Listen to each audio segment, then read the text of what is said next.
So I've done videos for the other two MKs for the Sega 8-bits, and it's therefore time for the last one, which is really stupidly expensive for the Master System, and unfortunately an expensive game doesn't make a good one.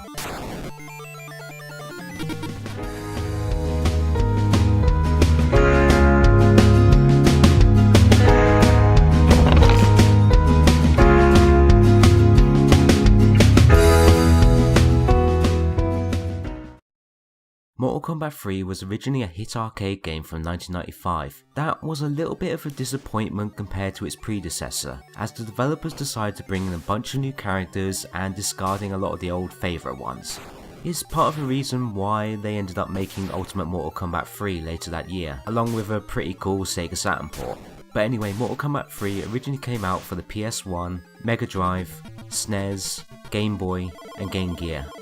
The Game Gear version was only released in Europe and later spawned a Sega Master System version via Tectoy and only released in Brazil. The Game Gear version is therefore essentially the same as this port, but I'm told that there's no background music in the fights. I haven't played it myself, so I can't actually confirm this. Just like the other Mortal Kombat games, this is a one-on-one fighter which sees you having to select a character and try to beat all comers over 3 different difficulty settings. You can't play as everybody in the arcade original, but here you get Sindel, the robot ninjas Cyrax and Sektor, the masked Kabal, the multi-armed Sheeva, and the strangely unmasked Sub-Zero, as well as Kano and Serial's regular Sonya Blade. Apparently Smoke is also available as a secret character in this build, as well as Shao Kahn appearing as the final boss, although the Centaur Motaro has been dropped. It wouldn't be a Mortal Kombat game without the fatalities, and once again the fatalities return for all the characters, as well as babalities this time, which is the first for the 8-bit consoles. Unfortunately, the other finishing moves have not made it across to this version, which is probably a good thing given that the game is graphically a mess. It looks far worse than the other 2 Mortal Kombat games on the platform. The character sprites are very glitchy, and the animation is far from smooth. Whilst there are more than 2 backgrounds in this game, the backdrops just look horrible. It's like someone's taken a screenshot of the arcade version and put it through a converter to output it to the colour limitations on the system. The colours used make it look awful, and could have been done with someone just to draw over them just to clean it up. The music tries its best to replicate the original scores, but it just sounds terrible on the Master System soundtrack. In fact, you'll just want to turn it off. Or play the Game Gear version, I guess. Maybe that's why they ditched it from the Game Gear version. I can't see any reason why they did that. Gameplay wise, it's not great, especially with the jerky visuals. It's easy enough to pull off the special moves, but overall it's just not a very fun game to play. It's also worth mentioning that the difficulty selector doesn't seem to make any difference. Aside from having to battle more enemies, the enemy AI doesn't seem to get any better, and it's pretty dumb to begin with. If you ever play this game, and personally I do not recommend it, then just play it on the Master mode, because if you can beat the Novice mode, then you can be Expert. Not only is the 8-bit version of Mortal Kombat 3 a terrible game on both the Game Gear and the Master System, the Master System build is by far the most expensive in the trilogy. You can buy the much better Mortal Kombat 1 and 2 together for less than half the price of this one. Unless you want to complete your Master System collection, I really would not recommend buying this one. So anyway, let's get on with the gameplay. I'm going to play it on Expert mode and play it all the way through to the end, because let's be honest, it's not that difficult. So let's get on with it.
Bye.